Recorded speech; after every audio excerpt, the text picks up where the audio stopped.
Magandang araw po mga kababayan. Welcome po sa Pinila Kalakbay. Pagsasaluhan po natin ngayon tinumis. Tenga po ng baboy sa yung tuhod. Meron din po tayong patis na may sili. Caldereta. Authentic po lahat.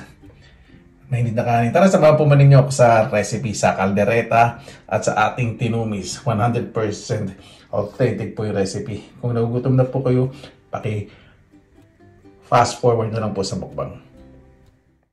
Sa dinugaan po, nagpakulo po ako ng tenga.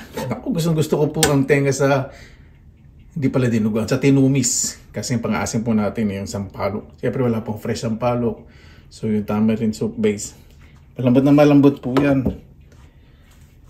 Pag nagluluto po ako ng tinumis o dinugaan, gusto ko po malinis na malinis. Hindi daling tagalin na mabaliba kasi kulong-kulo.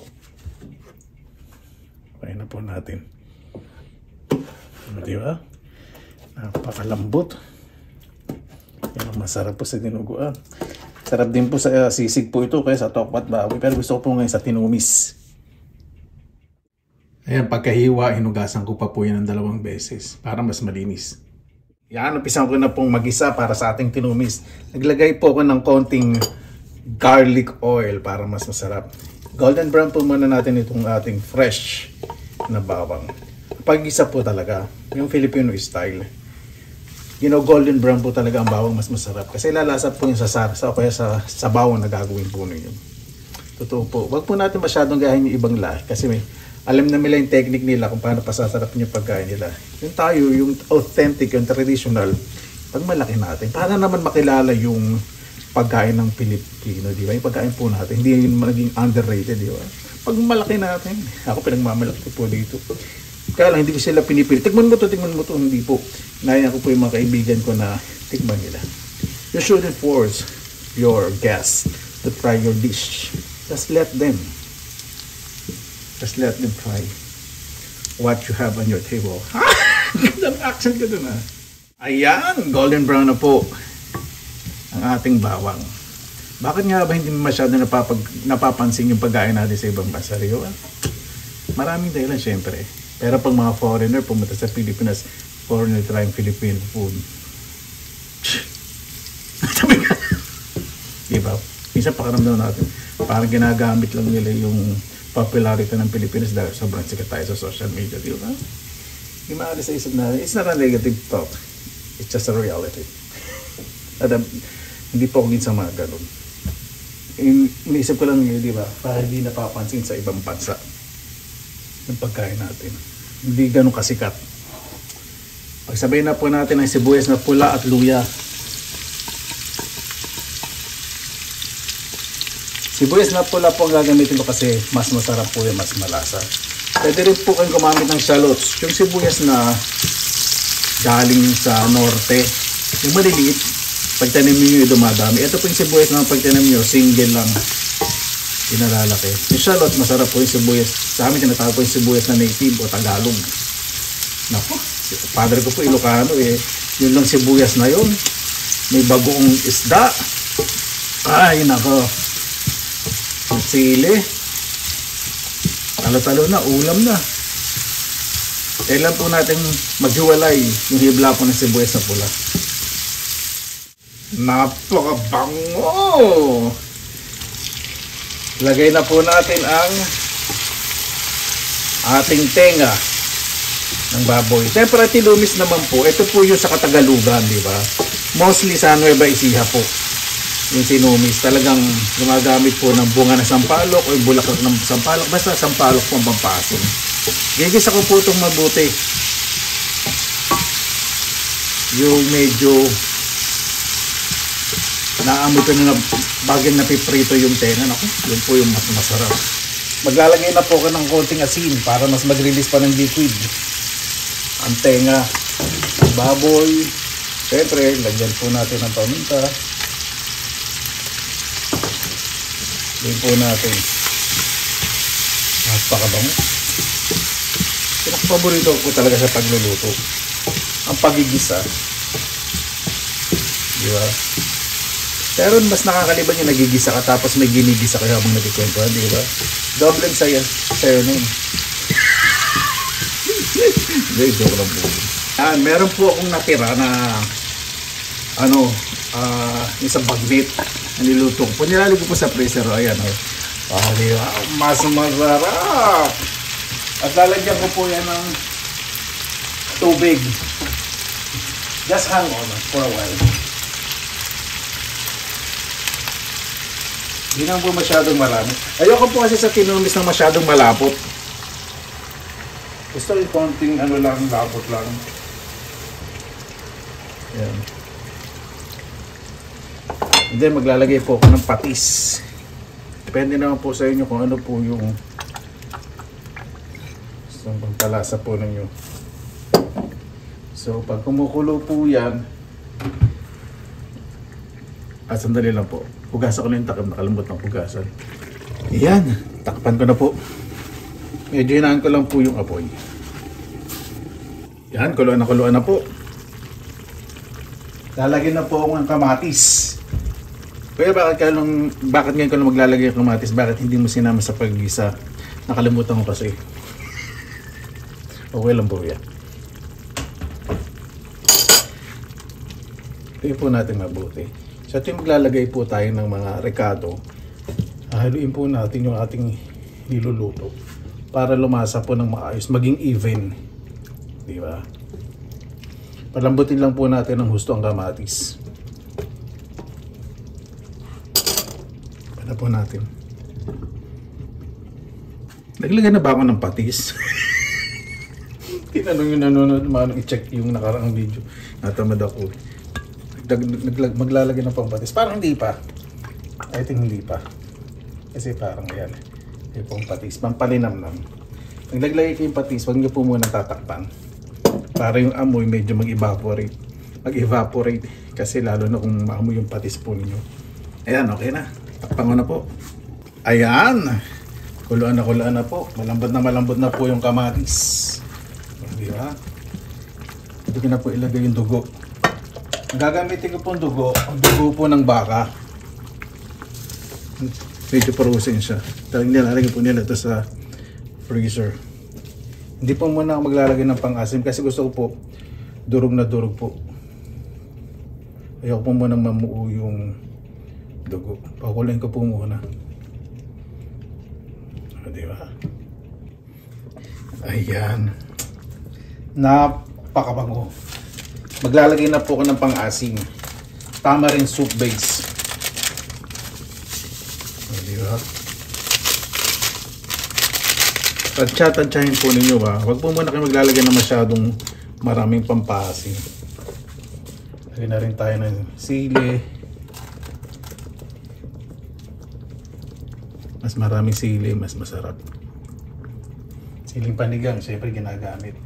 Pwede kayo maglagay ng siling labuyo, buo, para hindi masyadong mamang. Kasi hindi naman siya magre-release ng spiciness kung pagkakain kayo, kumuha kayo ng sili, saka magpatis kayo, di ba? Ay, napakabango. Ayan. Kuluan na po. Tingnan po natin kung ma-exceed yung expectation ko. Gusto ko po sa dugo kasi yung pinong-pino. Ayun! Yun po yung gusto ko. Yung po ng buo-buo. Yan po yung masarap sa tinumis. Yung medyo na kikiting laman pag inahalo. Di ba?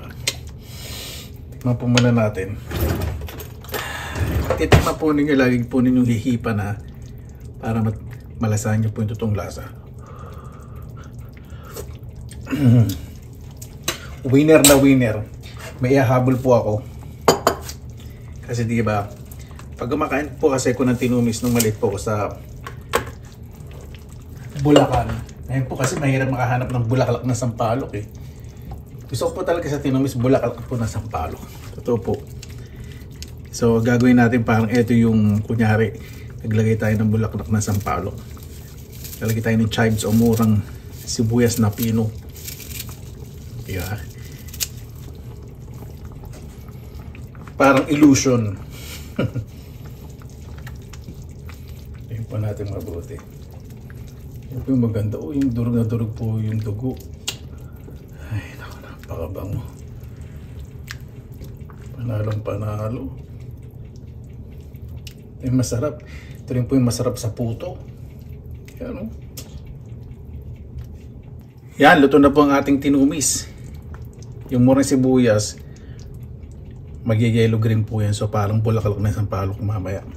Sana po natin magluto ng beef caldereta, authentic Filipino style. Lahat po talaga gagamitin ko. Walang over-processed na ingredients. Umpisa na po nating maggisa. Siguraduhin po natin na mainit po yung kaldero o kawali at yung mantika bago po kayo maglagay ng bawang at sibuyas para hindi po dumikit.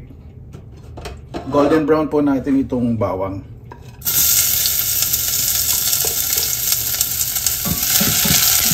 Sunod na po ang sibuyas. Sa kaldereta po gamitin po ninyo lagi sibuyas na pula para mas maganda po ang kulay ng sarsa.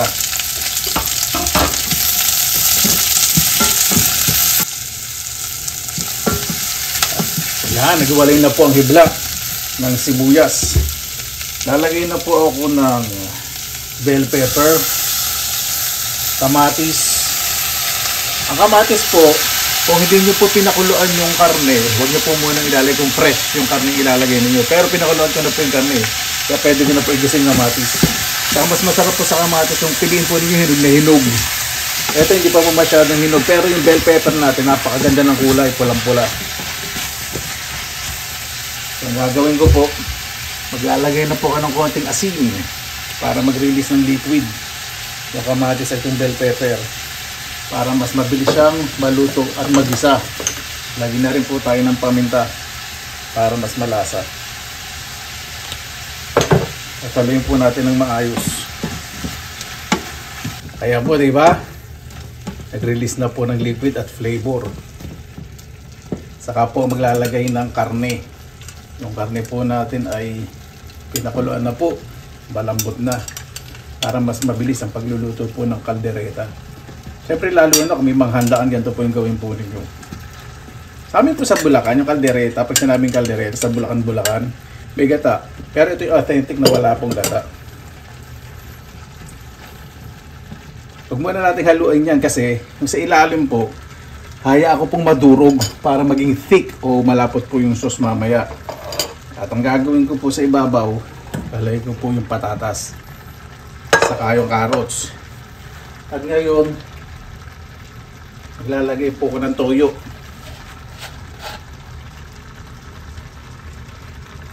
Konti po muna lagay natin. Yan. At maglalagay na po ako ng pinagkuluan ng baka. So, diba? Takpan po natin yan. Lagay po natin sa low heat hanggang sa lumambot. Ayan, habang dahan-dahan umukulo, hinahalo-halo ko po. Nakalimutan ko pong pakita nga pala, nagpakulo din po ako ng atay ng manok. Pinlender ko yung pinong-pinong-pino. At hinalo ko po, tinan niyo po itsura. Diba? Habang dahan-dahan umukulo, dinadahan-dahan ko pong haluin. Napakaganda. Yan po yung gusto ko sa... O diba, nadurog na yung... halos lahat yung bell pepper, sibuyas, bawang, kaya mas lumapot. Tapos yung blender ko pa na atay ng manok. Mas masarap. Yan po yung authentic. Okay na po yan. Ayan. Napakabango. Yan po yung gusto ko sa tinumis. Hindi po masyadong malapot. Kalabay sa buto. Sandali. At yung kaldereta po natin. Ready na po. Kaya na po tayo. Pabuhayan! Maraming salamat na po sa Panginoon. Naway say po lahat. Yung buko po inspired by, alam niyo po yung bunot nung araw. Pagka floor wax po ninyo, ginagamit nyo yung bunot ng ganyan. Kaliligo ko lang. Eh siya naman, hindi po man ako mag-ayos. Dahil mamaya makikipag-plastikan po ako. Bago tayo siya matampo muna natin ng Panginoon. Panginoon, maraming salamat na po sa biyaya. Binigyan niyo po sa amin, ibigay na yung bawat isa po ay ligtas. Kahit nasaan po ngayon, kung hindi pa po nakakauwi sa pamilya, lahat po sana nang umaalis ay makabalik po sa kanilang mga tahanan na ligtas po Panginoon. Kayo na po ang bahala po sa amin. Sinusukong na po namin sa inyo lahat sa kanilang susamin. Sana po natin.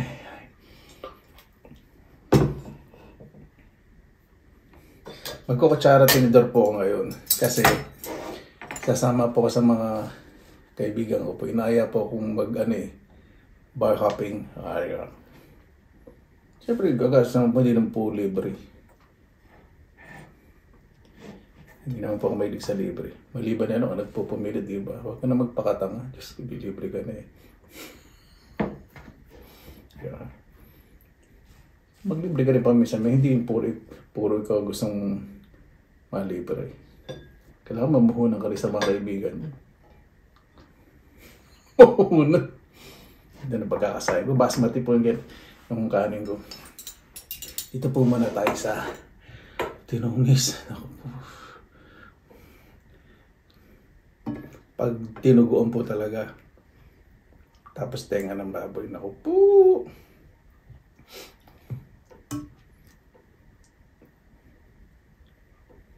Yan. Tapos iba po niya nilalagay ko sa freezer. Yan. Ito yung patis na may sili.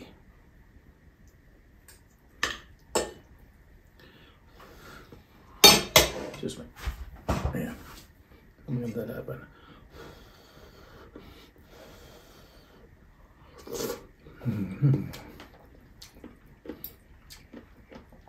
Napakasarap. Alam ko po.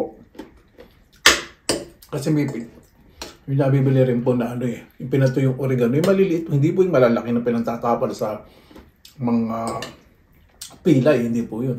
Maliliit po na oregano yung pinatuyo. Naglalagay din po yung nanay ko ng sa dinuguan, tsaka sa dinumis. Hindi ko po alam kung nabibili yung oregano na maliliit, parang yung tuyo.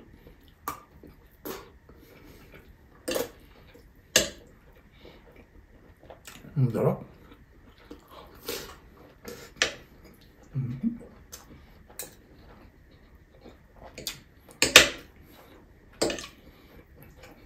Sarap ng tenga.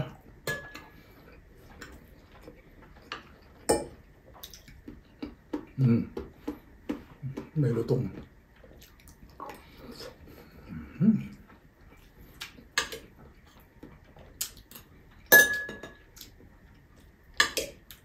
Ganyan po dapat gisang-gisa para malinis po yung pagkakaluto. Hindi malansa.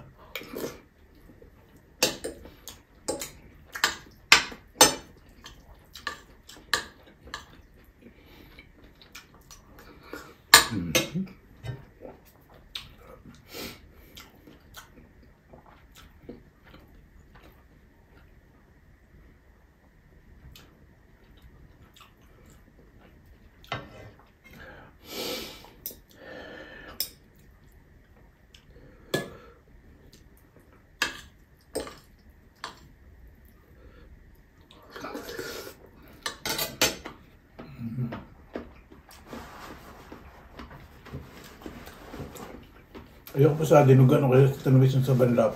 Hindi ko gusto.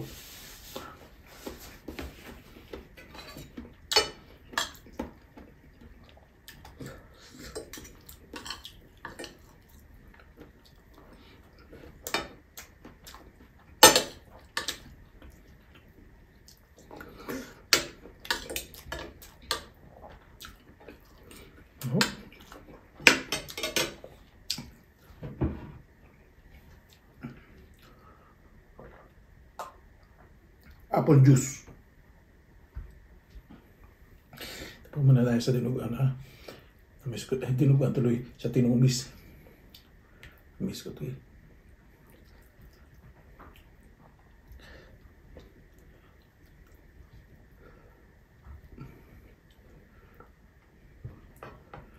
Sa bawang na ganyan. Kahit tinapay po, bibili ko ng mga bread rolls. Kakain po ko ng ganyan, ng tinumis sa bread rolls. Masarap din po sa pandesal. Siyempre sa puto masarap.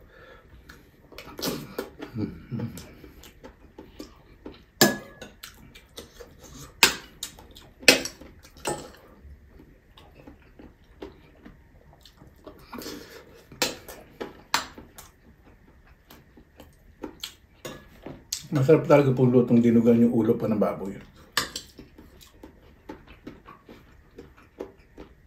Tenga, paborito ko sa dinuguan. O sa tinumis.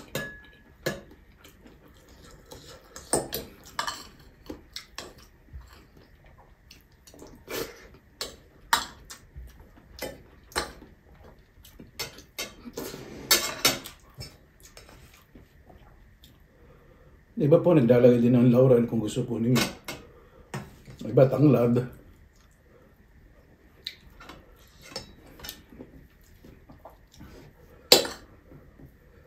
Ganda na sinain. Perfect. Tignan po tayo sa caldereta. Authentic, o di ba? Tayo.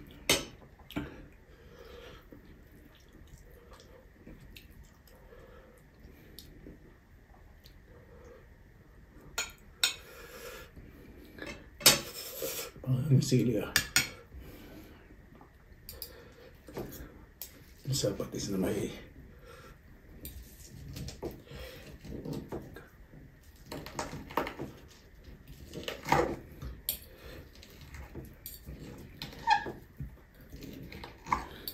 malambot po. Ito dinadahan-dahan ko lang hiwa kasi para yun bawasan yung ingay sa pagkain ko.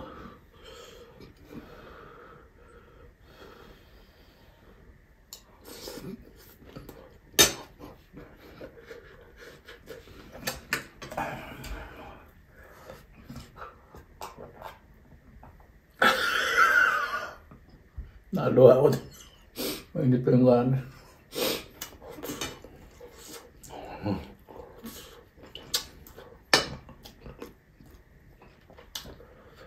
Alam niyo pa para pakiramdam na ang hanggang ng dila niya tapos mainit yung kanin.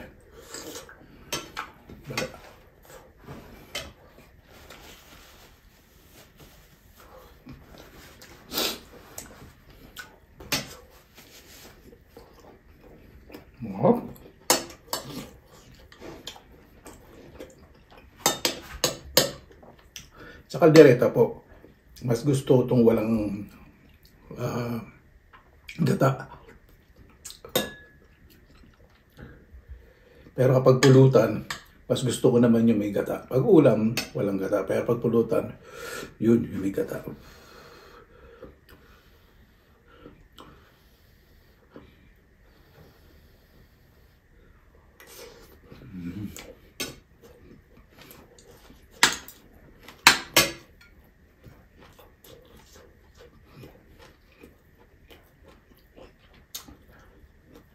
Panalo sa sarsa. Yung atay ng manok po, pinakaluan ko tapos blender ko. Yung blender po, lagay ko yung konting tubig. Pag food processed, so kahit wala ng tubig.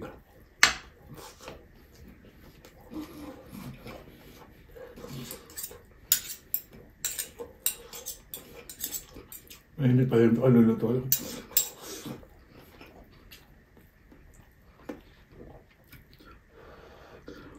Dali mainit yung patatas, baka mapaso ako.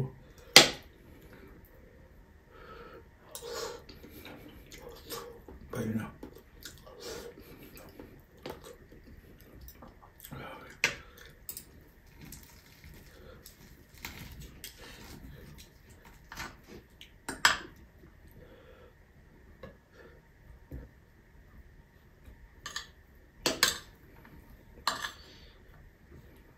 At sa karinderya, ganito. Pag may nakita akong tinumis, yun, order ako. Caldereta, understood na yun, laging nasa karinderya.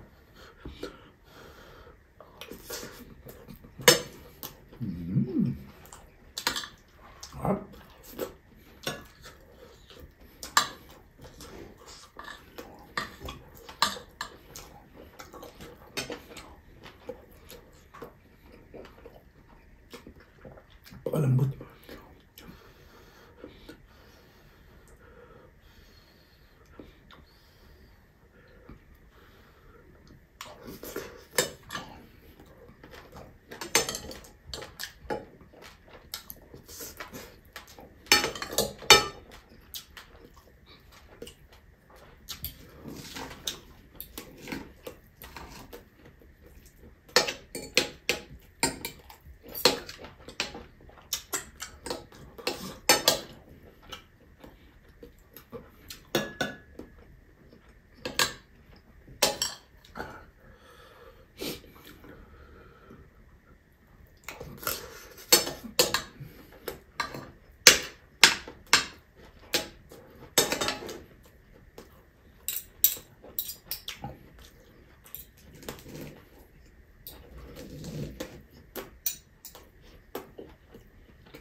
Pag nagluluto po ako,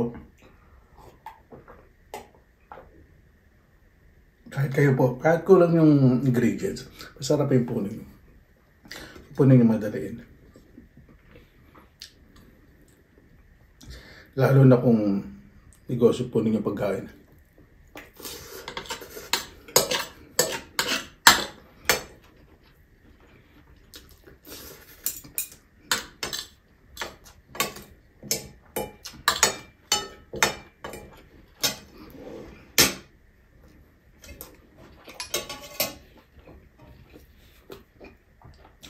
Ano itong tinumis? Yung asin, tamang-tama.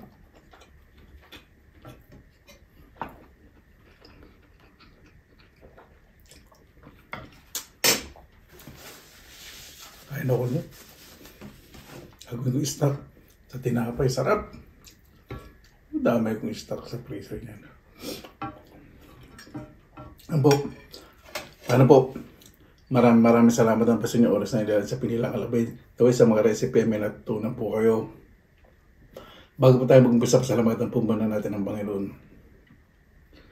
Panginoon, maraming salamat na po sa biyang binigay po sa araw na ito. Naway ang bawat isa po. Mas pahiralim po ang kalinisan ng puso at isipan. Hindi po kami perpekto. Naway ang pagmamalasakit po sa kapat. Ang respeto ay mas umiral po. Mas mahilin po ang pamilya dahil sa huli, yan po ang titingin sa bawat isa. Meron po pagkakaisa sa isang pamayan ng Panginoon. Kaya na po bahala po sa amin. Sinusuko na po namin sa inyo lahat sa kalan ni Jesus. Amen. Paano po maraming salamat na po sa inyong oras na ilan sa Pinilang Alabay. Basta lagi po tayong positive vibes, good vibes. God bless. Ingat po lagi. Magandang araw. Laban lang.